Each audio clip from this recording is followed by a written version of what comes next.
তাদের জন্য। তাহলে সাহেবের হিসাব আমরা যারা আছি আমাদেরকে কোরবানি করতে হবে, এবং কোরবানি না করলে কি হবে? রাসূলুল্লাহ বলেছেন তোমরা যদি কোরবানি না করো, সাহেবের হিসাব মালিকের হিসাব হওয়া সত্ত্বেও সে উম্মাত আমার দলভুক্ত নয়।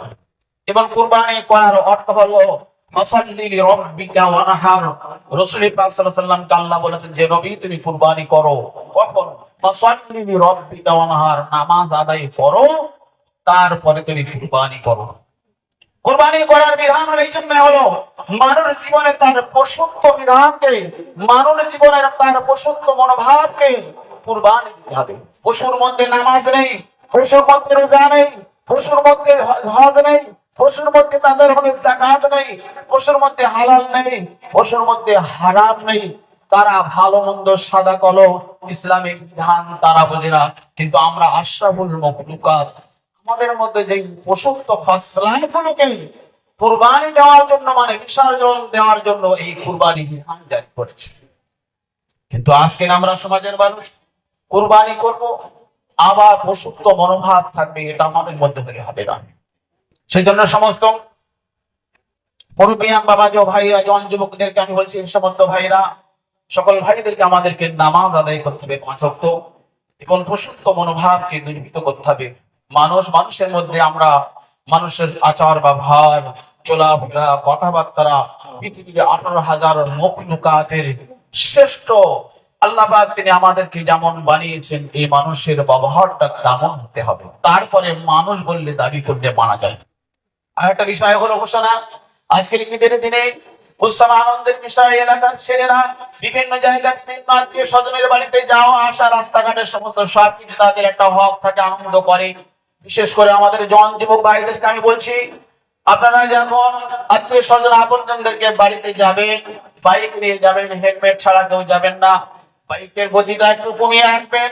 বিশেষ করে হলো রাস্তায় জীবন বাঁচলে আনন্দ সারা জীবন উপভোগ করা যাবে, কিন্তু জীবন শেষ হয়ে গেলে আনন্দ সেই দিনে শেষ হয়ে যাবে, আপনার গোটা পরিবারের আনন্দ নিরাদ্র হয়ে যাবে। আমি একটু করবো না, আমার পিছনে মহতারাম বন্ধুবার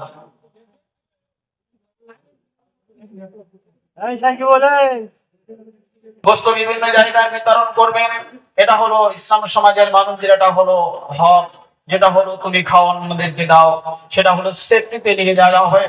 এবং রাস্তাঘাটে কোনো রকম যদি কোনো রকম অসুবিধে, কোনো রকমের দুর্ঘটনা, বিভিন্ন রকমের কোনো রকমের অশান্তি সৃষ্টি হয়, প্রশাসনিক ভাইরা বিভিন্ন জায়গা তারা আছে, সঙ্গে সঙ্গে তাদেরকে নক করবেন, তারা সেটা আবার সুবিচার তারা অবশ্যই করবেন।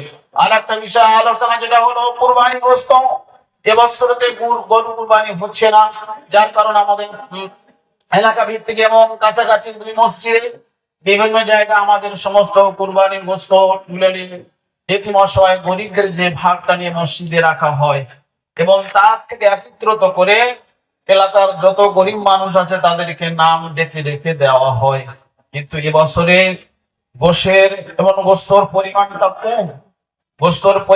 কম। 40 কেজি যদি গোস্ত আমাদের কাছে আসে, আমাদের 400 জন হলো ক্যান্ডিডেট, মানে 400 জন পাওয়া ব্যক্তি, এবং এই 40 কেজি গোস্তকে 400 জনকে দিতে গেলে নাম ডেকে ডেকে একটা অশান্তির পরিবেশ তৈরি হতে পারে। সেই জন্য আমি বলবো, আপনারা আপনাদের যে সমস্ত ভাইরা ছাগল কুরবানি দেবেন, আপনাদের নিজ দায়িত্বে ওই ছাগলের গোস্তগুলো আপনারা নিজে রাখবেন, আত্মীয় স্বজনকে দেবেন। আপনার এলাকার, আপনার পার্শ্ববর্তী যে সমস্ত গরিব অসহায় মানুষরা আছে তাদের মাঝে এগুলোকে বিতরণ করবেন। তারপরে নাম্বার কথা হলো, কুরবানি এই পশুটা হলো আমাদের জন্য সঠিক পদ্ধতিতে কুরবানি করতে হবে। যে সমস্ত ব্যক্তিদেরকে কুরবানি পশু মান্যতের আছে, মান্যতের কুরবানির পশুর গোশত নিজে যার নামে মান্যত এবং যিনি মান্যত করেছেন, ওই মান্যতকারী ব্যক্তির পরিবারের মধ্যে কোনো ব্যক্তি সাহেবে নেশাব এবং কোন ব্যক্তি তারা ওই গোশত গ্রহণ করতে পারবেন না, খেতে পারবেন না। গোটা মান্যতের গোশতটা সম্পূর্ণ এতিম অসহায় গরিবদের মানুষদের কাছে বিতরণ করে দিতে হবে। আর যে সমস্ত ভাইদেরকে মান্যতের কোনো পশু নেই, তারা ওই পশুটা গোস্তটাকে 3 ভাগ করবে। এবং কোন ব্যক্তি যদি মনে করেন যে আমি আমার আব্বা মায়ের নামের সবরসানের জন্য কুরবানি করব, তিনি করতে পারেন, কোনো সমস্যা নেই। সবরসানের জন্য, রূহের আত্মার শান্তির জন্য, মাগফিরাত কামনার জন্য কুরবানি করা যায়। তারপরে নাম্বার হলো, অনেক ভাইরা কুরবানি সাহেবের নিসাব আসেন, কুরবানি করতে পারেননি, করার জন্য পশু কিনতে পারেননি, যেহেতু এই টলমটাল বর্তমান যে পরিবেশ পরিস্থিতিতে মোকাবেলার মধ্যে থেকে দেখা যাচ্ছে যে তারা পশু কিনবো কি কিনবো না একটা চিন্তা ভাবনার মধ্যে কাটাতে কাটাতে ঈদের নামাজ চলে আসলো। ওই সমস্ত ভাইদেরকে মশলাগত দিক দিয়ে তাদের ঈদের নামাজ শেষ হয়ে গেলে কুরবানির পশু অথবা ওই টাকা আপনাদেরকে এতিম অসহায় গরিব মানুষদের কাছে বিতরণ করে দিতে হবে। এটা হলো মশলা। কুরবানি 3 দিন করা যায়। কদিন বলেছি? 3 দিন। 10 জিলহজ মানে আজ দিন করা যাবে, আগামী কাল করা যাবে, তারপরে দিনও করা যাবে। মানে 10 জিলহজ, 11 জিলহজ, 12 জিলহজ সূর্য ডোবার পূর্ব মুহূর্তে পর্যন্ত এই কুরবানি করা যায়। কুরবানি সূর্য উদয় হলে সেই থেকে হলো শুরু।